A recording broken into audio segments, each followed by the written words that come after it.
ولع نار.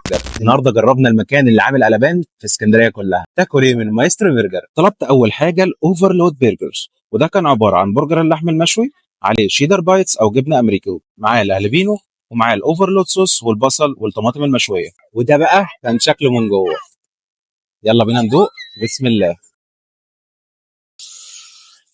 ولع نار. الناس اللي بتحب الحاجه الحاميه هيعجبهم قوي. طعم البيف مش ممكن. بص، تتبيله بسيطه، ده اللي عجبني فيه ان هو تتبيلته بسيطه، مش بهارات كتير ومش حاجه. لا، مخدوم الصوص كتير قوي. العيش نفسه، اللقمه نفسها حلوه جدا. عجبني. واللي يعرف عمرو مايسترو ومانشيلو يا جدعان، عشان انا كنت طالب رينجو صوص كان نفسي ادوقه وهم نسيوا يحطوه في الباكج. يلا ما علينا، لا عندك واحد هبقى اخده منك. وطلبت تاني حاجه لتشاك مشروم تشيكن، ده كان عباره عن صدور الدجاج المقليه عليها تشيك صوص، مشروم مشوي، جبنه امريكي وبصل مكرمل وخيار مخلل، وده بقى كان شكله من جوه. مشروم كتير والصوص مظبوط، بس اللي اهم من الشكل هو الطعم. تعالوا بقى، يلا بينا. بسم الله.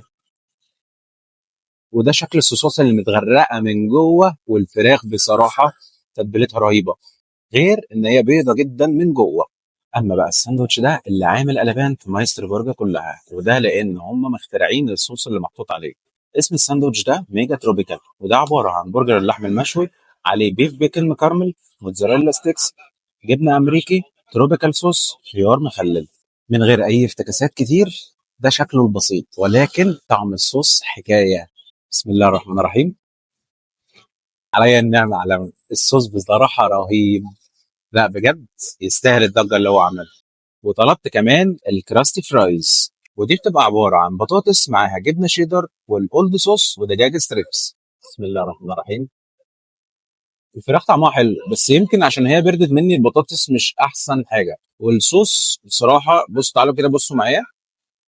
يمكن لا، يعني انا كنت بحسب الصوص قليل، بس هو الصوص تقريبا حاطينه كله متجزأ في مكان واحد بس، فيمكن عشان كده ما ادتش معايا النتيجه الحلوه. تعالوا ندوق طيب حته كده بالصوص.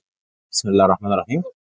كده فرقت بصراحه، بس بالنسبه لي صوص التروبيكال كان احلى. ما تنساش طبعا لو عجبكم الفيديو لايك وشير للفيديو، وطبعا الصفحه عشان يوصلكم كل جديد. اشوفكم فيديوهات جديده. سلام.